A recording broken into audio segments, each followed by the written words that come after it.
On the unsolved murder case of OSU alum Stacey Colbert, whose remains were found 6 years after she went missing back in 1998. Last year, I came across a case that resonated with me so deeply. A case that I would spend countless hours investigating and researching, determined to put together the pieces of what seemed to be a very complicated puzzle. You know, one of those jigsaw puzzles where some of the pieces seem like they fit perfectly together, but then you realize it doesn't quite fit. I've had quite a few of those moments as my team and I continued to dive deeper into this case. As more clues started to reveal themselves and I took a closer look, the pieces started to fit perfectly together, and the picture that formed revealed something much more sinister. A monster hiding in plain sight. Over the course of this series, I'm diving into the untold story of the unsolved murder of Stacey Colbert and sharing never-before-heard interviews with her family, friends, and the current detective on her case. We'll dive into new clues, timelines, and the tragic story of a vibrant, intelligent woman who did all the right things and had her whole life ahead of her, only for it to be stolen by someone she'd least expect. I'm Jen Rivera, and this is The Unseen Truth, the murder of Stacey Colbert.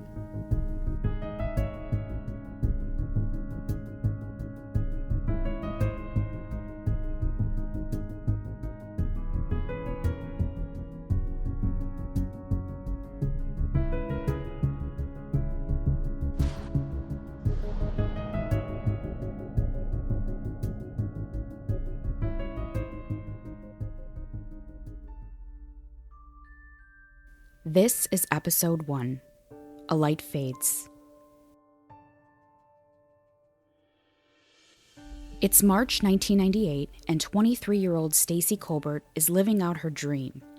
She's living in her own apartment and working as a marketing assistant at American Electric Power in Columbus, Ohio. The year prior, she graduated from Fisher College of Business at The Ohio State University with a bachelor's degree in business administration and had big dreams of working in marketing. So far, everything seemed to be going exactly how she envisioned. But not everything is as it seems. And little does Stacey know her life is about to change forever. To give you the full picture of this case, we must take it piece by piece. So let's rewind back to the beginning, where it all began. Stacey Beth Colbert was born on February 3, 1975, in Chicago, Illinois. And shortly after, her parents Larry and Rana decided to relocate Stacey and her older sister Danielle to the small town of Charleston in east central Illinois. Stacey and her sister were only 2.5 years apart and were incredibly close. They had that special kind of bond that only sisters can have. Growing up, Stacey was very active and loved playing sports. She was in tennis, cheerleading, and poms, whereas Danielle was more into theater and show choir. Despite living in a small town and not having much to do outside of going to the mall, movies, or the local park, the girls made the best of their time together. We moved from Chicago to Charleston when we were pretty young. We were in elementary school. She had started school, kindergarten, which is like East Central Illinois. And I was already in like second or third grade at the time. And we were just partners. Like there was only 2 years and 3 months between us. And so, I was the big sister. I was, come on, take your sister around with you. Or she was really the athlete. And even in our elementary school age things, she was a runner. I'll say in 4th grade, she ended up getting 2nd place and winning a helicopter ride. She's always been strong and independent. She struggled. She was one out of, I want to say 10,000 or more that could control her eyes. She had what they would call a learning disability, and it was really due to muscles in her eyes, and it would cause her to get very, very tired because the muscles didn't work like typical people's muscles work in your eyes. She had to work extra hard. So like an hour for you or I would be like 5 hours or 6 hours or 7 hours. And until she learned how to really deal with that, it took a pretty big toll on her. And kids can be pretty cruel when you're young. She didn't want to be different than everybody else. She didn't want that to impact her. Like, even when you're still in Chicago and she's a baby, she didn't want anyone to know she had these big, huge pop glasses. Like, you should see the lens in them. I mean, it was huge, very thick. And my mom had to coordinate with all the other neighborhood moms to make sure that they looked at their trash before trash day, because on her playing outside, they always wound up in somebody's trash can because, oh no, she didn't like those. After high school, Danielle went off to Ohio State University, which was an exciting time for the family since it was a family tradition. Stacey and Danielle's father, Larry, and his brother had both attended OSU, so the family was excited that Danielle would be following in their footsteps. Larry had taken the girls on a tour of the campus when Danielle was 14, and she was sold. She immediately knew that was going to be the college that she attended. A few years later, in 1994, Stacey followed in her sister's footsteps and joined Danielle at the OSU campus after spending a short time at Lakeland Community College in Cleveland. Danielle was thrilled to have Stacey join her at OSU. You know, I wanted her to come with me to Ohio State really badly. I didn't see her any different. I thought she was wicked smart and creative. The sisters started their own little tradition and would always meet up for coffee. They loved to get Highlander grog or the Nighty Irishman coffee at the local campus coffee shop and catch up. Not long after starting at OSU, Stacey joined the Alpha Delta Pi sorority. There she met one of her very good friends, Paula. Stacey, she was one of a kind. I mean, nobody's perfect, so I might make it sound like she walked on water. She didn't. She had her flaws, but she was amazing. She was bold. I mean, she was so audacious. She would have like the Wall Street Journal delivered to the sorority house, you know, and this was like Clinton's 1990s, and she was a very proud Republican. She didn't care who knew. She was so confident in her own skin and so 100% authentically Stacey. She was funny, like goofy funny. She had big dreams and big goals for her life. She really, really wanted to live in Chicago. That was a big dream of hers.